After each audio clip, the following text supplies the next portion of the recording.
I get to...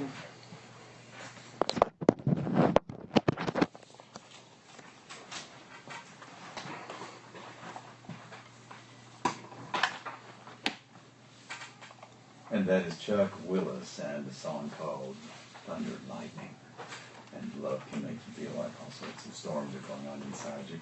But we're going to find out from the storm guy what is going on with weather in Austin. Good morning, Burton Fitzsimmons, and welcome to KUTX this morning. Well, thank you, John. It's a pleasure to be here. Nice to see you in person instead of just hearing you on the radio. Well, it's nice to see you in person, too. I usually see you on that television. Now, how does it work when you're standing in front of a screen behind you, and it's like, is it blue or green? I can't remember. Ours is green. Sometimes they do blue, but green is a little less likely to be a part of most people's wardrobe, so that one, I just avoid wearing green on my ties, and we're good. So is that screen actually there, or is that, it really is? The screen is there, but we use a computer to key out. That's the secret word. You key it out, and anything that is green goes away, and all that's left are the maps, the computer maps, and so... Now, can you actually see those maps? Yeah, after years of doing it, you kind of just get tunnel vision where you look directly at the monitor, but it looks like I'm looking at the map, but I'm actually looking at a TV out of the corner of my eye. And I can turn around and look out of the other eye and see another TV. So pretty much every which way I look, I can make sure I'm pointing to Tennessee and not calling it Arkansas. Okay. You know what I mean? Yeah, it takes a technique that you learn all the time. How long have you been doing weather? I've been doing weather since 1999 on TV, but I've been a fan of weather for going on 40 years. Where did you grow up? I grew up in San Antonio, so right down the road. Just right down the road. Right down the road. I've known this weather all my life. It's just about the same as it is there as it is here. We had a 20-acre farm, so I could see from our hilltop. A 20-acre farm. That's great. So you lived out in the country. Just a little bit outside the city limits, but to watch the storms come in from our hilltop house and see 360 degrees around. I mean, it was just amazing. And so I had, from the very beginning of my life, a keen interest in nature and especially the atmosphere. So, did you go to a university to learn meteorology? I wanted to come to the University of Texas at Austin to learn meteorology, but unfortunately there is no meteorology programming. For heaven's sake! I know. There used to be in the 80s, but for some reason now... Here we are, this biggest, fanciest university, and we don't even have meteorology. I know. Our good buddy Troy Kimmel does teach several weather classes. Okay. You got to throw that out. But it's not a degree. So I did the college communications, radio, TV, film. I specialize in radio. So I'm back home again. So you were right over there to Building B. Exactly. Exactly. Right around the corner from where you were at the time. Right. And then I went to Mississippi State University and got my weather credentials. Right. And so here you are, forecasting the weather. Now, I tell you, everybody was very excited about the weather we were having here in Austin earlier this year. Back in, there was the floods, which caused some havoc and some really miserable situations in many people's lives. But at the same time, it was overall a really, wonderful amount of rain that we had earlier this season. And then it was almost as if a magician came in and said, poof, the rain's all gone. The switch was flipped. It's like, what happened? It just stopped, period. It was said back early in the 1900s that we, the state of Texas, are pretty much in a perpetual drought that is sometimes occasionally interrupted by flood. That is the summation of our weather here. Right. So that was one of those periods, and that's how droughts end with floods. And unfortunately, we weren't able to keep the rain going into the month of August, but fortunately with this El Nino building up, it looks like we might have just as wet of a fall, hopefully, and winter, hopefully spread out over a course of 3 or 4 months as opposed to one 17.5-inch, rainy month. Now that sounds very good. Yeah, we had over our whole year's total reached in May. I think it's just unbelievable. Now, Burton, you just used the word El Nino. Now I know there's La Nina and El Nino. El Nino. Right. Correct. Okay. Now tell me, what are those terms referring to, and how do they affect the weather? It's an oscillation, a cycle, of which we've got so many in nature. But it's one of those cycles where we get some unusual warming and unusual cooling of the equatorial waters of the Pacific Ocean. the El Nino period, which we're in right now, is a period where we're warmer than normal. And it's only by a couple of degrees. Right now we're sitting at almost 3 degrees warmer than normal, right in the middle of the Pacific. And there are very few El Nino periods in the last 100 years where that's actually been the case. So a 3-degree rise in the sea surface temperature is enough to change the jet stream patterns, to relax the winds over the ocean to where the heat energy is not displaced in the same way. And so where the cold fronts come further to the south and where we get more Pacific moisture through the south. The winter time is where we see most impact from an El Nino period. So we're just about there, we think. And we think it's one of the strongest, if not the strongest, that we have ever observed compared with the early 80s and the late 70s, other El Nino periods. This one is looking to be a fairly significant one. I'm not employing silly words, cartoon characters or Godzilla. I mean, we're not throwing that out there personally, but sticking with the science, and I'm going to break the theater of the mind real quick. John, I've pulled out a map, and I know our radio friends can't see it, but here we were in 97. Look at the Pacific Ocean. I'm seeing not only that big bright band of warmth along the equator, but look how all the way up to the Gulf of Alaska right now. Mm-hmm. We're seeing temperatures 1 to 2 degrees warmer than normal. The 3-degree above normal temperatures are right there on the equator. This is looking to be a significant El Nino, and for us, the number one most reliable factor that we can count on in the U.S. in an El Nino year is more rain in the south. Well, that is exciting. Very exciting. Things should stay a little bit greener. We sure hope so. Now, Burton, I am still confused though about El Nino and La Nina. Oh yeah. And what are the differences in the two? And I've heard them referred to as winds or currents. And is it like a wind, like they have in France? They have the midi that comes and it blows a big old hot dusty wind. Sure. And that's kind of like the Santa Ana winds of California, a real regional thing. This is more about the big circulation of the ocean currents themselves, the transport of cooler water and warmer waters. Right. That's what changes when El Nino kicks in. And there's the teleconnection, we believe, between the ocean and the atmosphere. Okay. And so the El Nino, warmer than normal waters, usually for us means wetter than normal conditions. Rest of the world, drought. So the warmer waters creates warmer air? It helps to relax those jet stream winds. It helps to deflect the jet stream winds, and that sends the storm track more to the south when it comes to the effects on Texas. Other parts of the world, though, again, you can see huge droughts in an El Nino period. We, on the other hand, with the opposite, La Nina, the cooler than normal waters, that's when we get our big droughts. When La Nina comes, we get a big drought. So well, stay away, La Nina. We don't need you.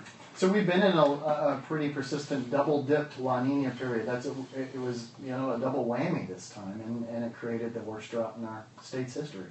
Now that's just this year, over the last, say, 10 Since years. 2010, yeah. So a five-year drought. Right. So the long-range weather pattern. Now, you've got your plan on this year. We're going to have a cooler and a wetter period this winter, and maybe even the snow, you think? Usually for our area, it doesn't get as cold. Yeah, you know that. On average, we get an inch of snow every year, and most kids will say, yeah, whatever. Right. But no, what I'm thinking, and climate's one of those things, John, where it's real easy in hindsight to say, oh yeah, we saw that coming. We knew it was going to happen. But with the climate and with 30 to 40-year natural cycles that we still don't completely understand, and in fact barely understand, it's flip the coin and you might be doing better than some of the computer models right now. Right. Okay, one other question that I think is pertinent, and that has to do with everyone's concern about global warming and how it affects the weather. Is that something that meteorologists are delving into and studying in terms of how global warming affects weather? Absolutely, and especially here where heat's a huge thing to begin with. As a meteorologist, I am not an expert. As a broadcast meteorologist, let me say that I am no expert, nor do I claim to be, on global warming, nor on El Nino in particular. I study really the local effects it would have on our area. But when it comes to the warming of the planet, which is an undeniable truth, the planet's warming up. Reason being, we're not exactly sure. But we know it's warming, and at a rate that's alarming that would change our lives significantly here in Texas, bringing the weather we have just 200 miles to the west, in other words, desert, up to I-35. That's a whole different climate type. Humans have never existed. In fact, agriculture, looking back to 5,000 years before the Common Era, when agriculture really started to take off, agriculture has never survived in a plus 3 degree warmer surface temperature situation. So we don't know what kind of impact that's going to have. It sounds bleak from what you just said. Well, it could be if the model predictions come out to be true.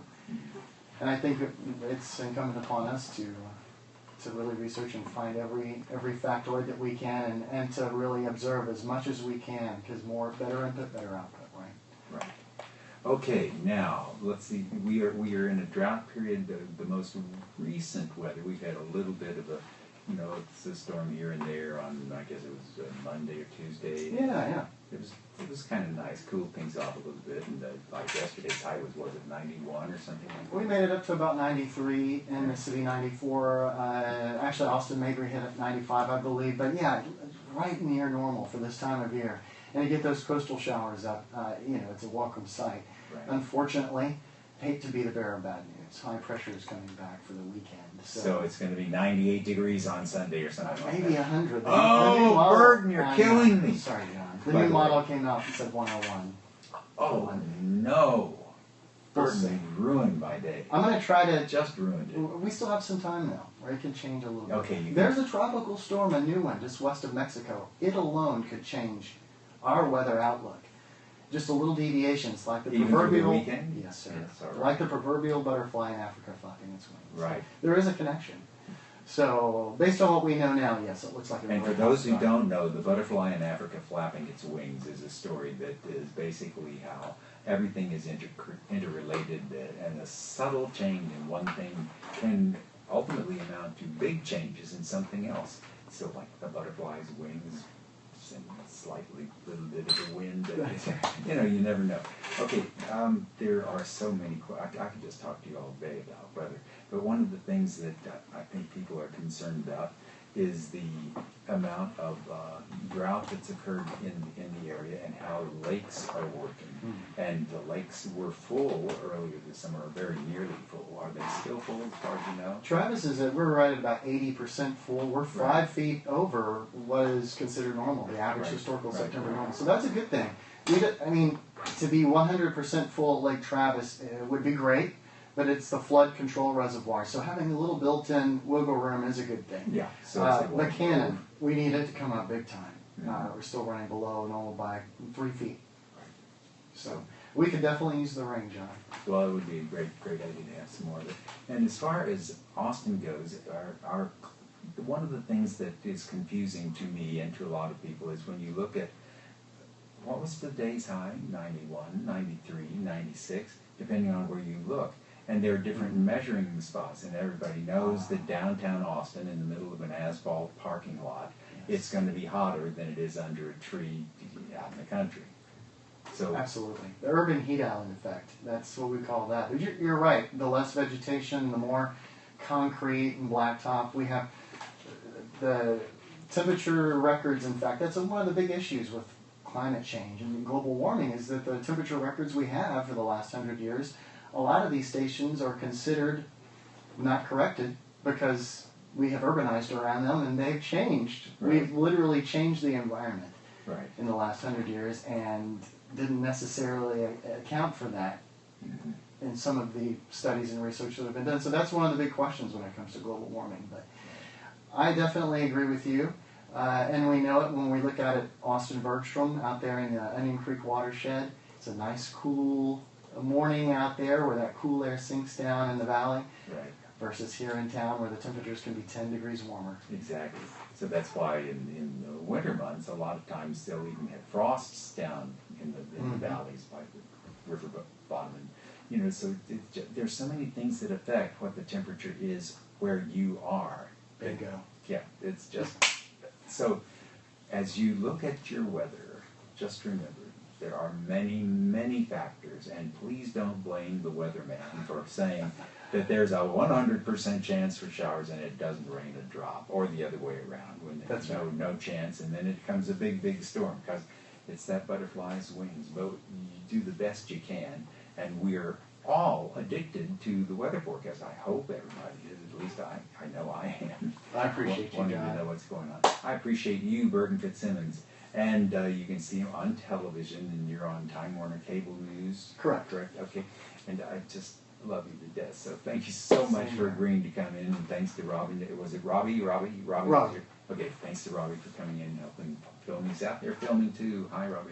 Okay, so goodbye, Burton. And you know what? Let's just make this a habit. Let's have you come in every once in a while. I'd love to. Okay, thanks so much. Thank you. Bye-bye. Now let's go back to that Thunder and Lightning song. If I can find it. Here he is. And his name is Chuck Lewis.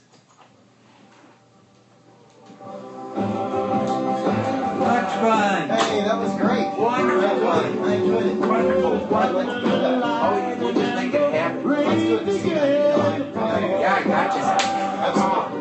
You're terrific. You're so knowledgeable. Well, next time I'll be less nervous. You weren't nervous. I used to be on radio, John. Oh my God, but you're the TV guy. Isn't that something? Hey, well, it's great seeing you. And I'll look forward to next time. It's going to be great. You know what's so funny when you look at that map? Snow's asleep.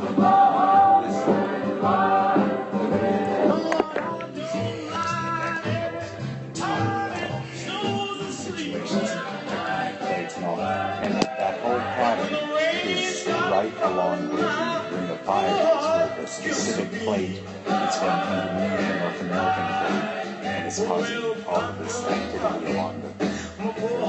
That's amazing. I can't wait to take that trip. Oh, I want to get all the way to Alaska. I bet. Well, I'm glad you got to go this year. Well, you have no idea what you're going to find out. And I recommend you go and take one of the guides. Oh, yeah. Absolutely. And with cell phones now, Say what? the data on the cell with your map on the cell phone, I mean, you can't get lost. The info's all right here. all right So, here. you know, while you're out in it. Okay. Take it easy. Till next time. Yes. Hello. Do you by chance want to do your weather hit live Sure. with could. Jennifer? Sure, that's fine. No better. Oh, okay, yeah. Yeah, let's go. Do you have time? Am I putting you on the spot? I'm going to grab us 15 more seconds while they're driving. So. Yeah, just make sure you count me down, because... We're going to go till 8:22, so it'll be chatty. Oh, It's not okay, just good. you by yourself. We'll chat. Super. Becca Stevens and Alicia Olatuka and Laura Meek.